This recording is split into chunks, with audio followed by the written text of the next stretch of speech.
Olá, boa tarde. Estamos aqui com Robertine. Eu me chamo Isabela. Eu me chamo Vicenza.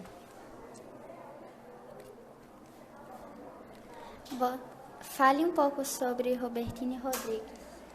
Oi, eu sou Robertine, sou trabalhadora do Reviver, que é o Recanto Espírita Vida e Verdade. Ele fica lá em São Gonçalo do Amarante e as nossas atividades são sempre ao sábado.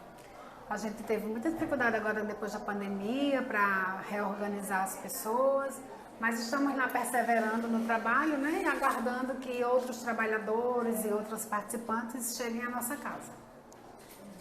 Nos conte um pouco sobre as atividades no Reviver Recanto Espírita Vida e Verdade em São Gonçalo do Amarante, no Rio Grande do Norte. Isso, as nossas atividades hoje lá estão restritas só ao sábado.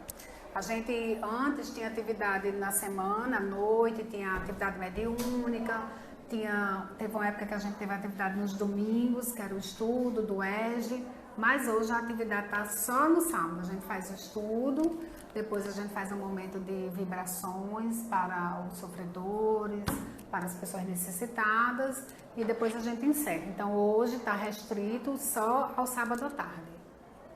Sim, esqueci de falar, viu? Importante, a gente também tem o canal do Reviver no YouTube.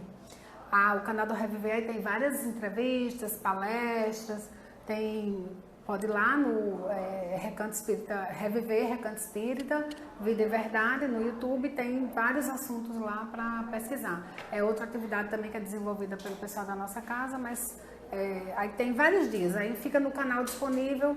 As lives ao vivo, elas são no sábado, na terça, 20 horas, sábado às 20 horas e domingo às 20 horas. Sempre às 20 horas.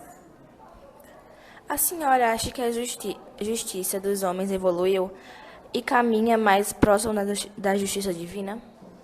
Esse foi o tema que a gente estudou hoje à tarde aqui no Ave Luz, né? Falando sobre a justiça divina.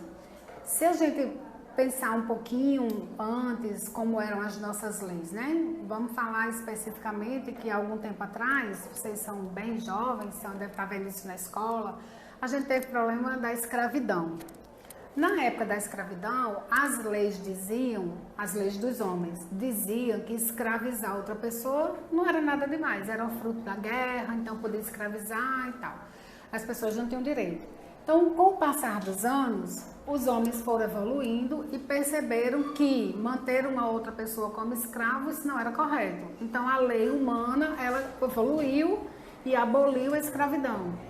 Depois disso, vieram, por exemplo, os direitos dos trabalhadores. Então, a lei dos trabalhadores, ela está sempre evoluindo para que as pessoas não trabalhem excessivamente, não trabalhem de forma indevida, tenha respeitado o seu salário, tenha respeitado o seu momento de descanso, o seu momento de encontro com a família. Então, as leis dos homens, elas vão progredindo à medida que o homem também vai progredindo. Hoje a gente tem as leis, por exemplo, LGBTQ+, que respeitam, né, a livre opção das pessoas, o seu direito de ir e vir, o seu direito de se expressar. Então a gente vai tendo ao longo dos anos várias leis que vão se adaptando à medida que as pessoas vão desenvolvendo-se moralmente. Então a gente se desenvolve moralmente, as nossas leis se modificam e com isso a gente vai chegar a um momento em que as nossas leis humanas, elas serão de acordo com a lei de Deus, que é a lei natural, que é o homem, sem precisar de uma regra escrita, ele respeitar o direito do outro homem. Então eu respeito o seu direito e você respeita o meu direito, sem que isso precise estar anotado ou escrito em alguma parte. Por quê? Porque a lei de Deus, que deve ser de respeito de uns para com os outros, ela está na nossa consciência. Entende? Então houve muito progresso. Ainda tem muito progresso para acontecer, mas a gente também já progrediu bastante.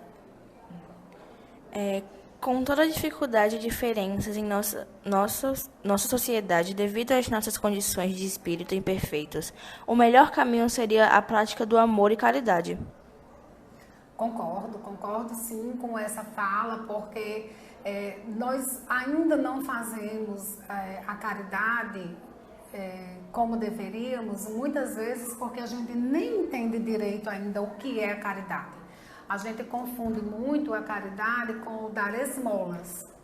Ah, então eu vou dar umas roupas ali que eu não estou usando, por exemplo. Eu vou dar uns alimentos ali que está sobrando no meu armário, aí eu vou dar. Então a gente entende que isso é caridade.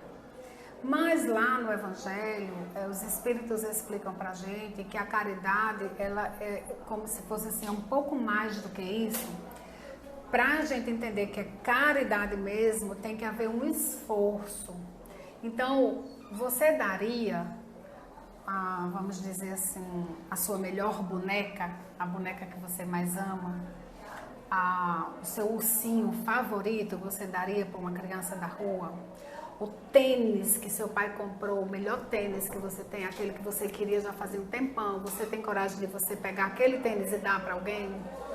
Então, caridade é se desprender das coisas, entendeu? É dar para o outro aquilo que eu também quero. Consegue entender a diferença entre dar o que me sobra e dar o que eu também quero? Então, às vezes a gente ainda não conseguiu entender direito o que é fazer caridade. Quando a gente conseguir entender isso, fazer naturalmente para o outro aquilo que eu quero para mim, aí imagine que o mundo vai ser melhor, porque eu não vou precisar brigar com ninguém por nada, eu não vou precisar tomar, não vai ter mais assalto, não vai ter mais roubo, porque eu não vou desejar as coisas do outro. Ele vai compartilhar comigo sem eu precisar tomar, sem eu precisar pedir, sem eu precisar estar necessitado.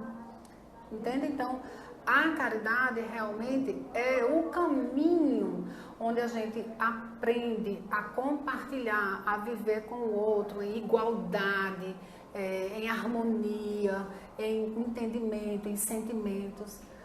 Mas ainda eu acho que, na minha percepção, pode estar equivocada, ainda estamos nas fases iniciais desse processo de caridade, porque a gente ainda não compreendeu direitinho o ensinamento dos Espíritos.